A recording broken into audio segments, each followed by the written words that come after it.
নমস্কার বন্ধুরা, সোমার রেসিপি চ্যানেলে তোমাদের সবাইকে ওয়েলকাম। আজকে শেয়ার করব সম্পূর্ণ নিরামিষ গাটি কচুর তরকারি। তো চলো দেখে নেওয়া যাক আজকের রেসিপিটা।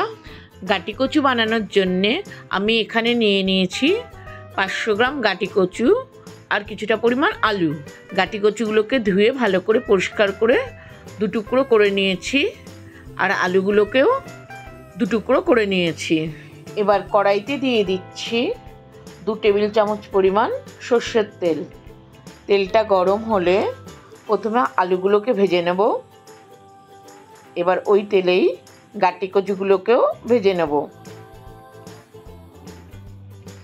দিয়ে দেব হলুদ, কাশ্মীরি লঙ্কার গুঁড়ো, লবণ। ভালো করে ভেজে নিয়ে এতে দিয়ে দেব আগের থেকে ভেজে রাখা আলুর টুকরোগুলোকে। মশলার সাথে ভালো করে আরও একটু ভেজে নিয়ে এতে দিয়ে দেব 1 কাপ পরিমাণ জল।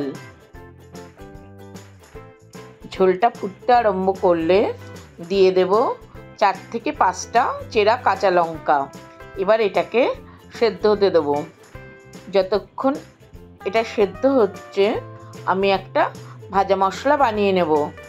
তার জন্যে নিয়ে নিয়েছি 1 চামচ ধনে, 2টো শুকনো লঙ্কা আর 1 চামচ জিরে।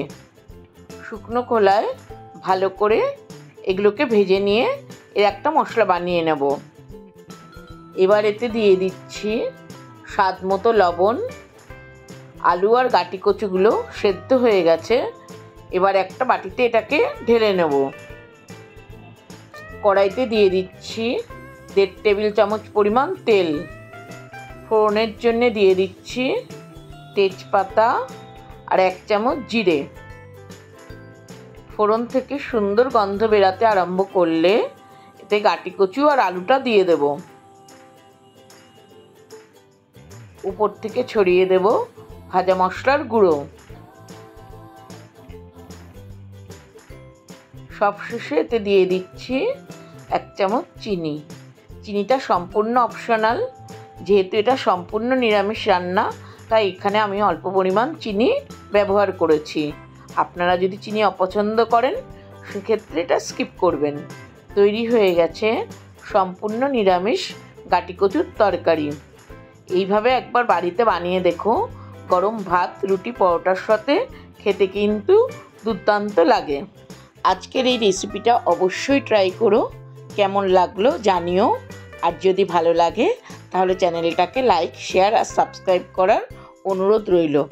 আজকের মতো এখানেই শেষ করলাম। সবাই খুব ভালো থেকো। ধন্যবাদ।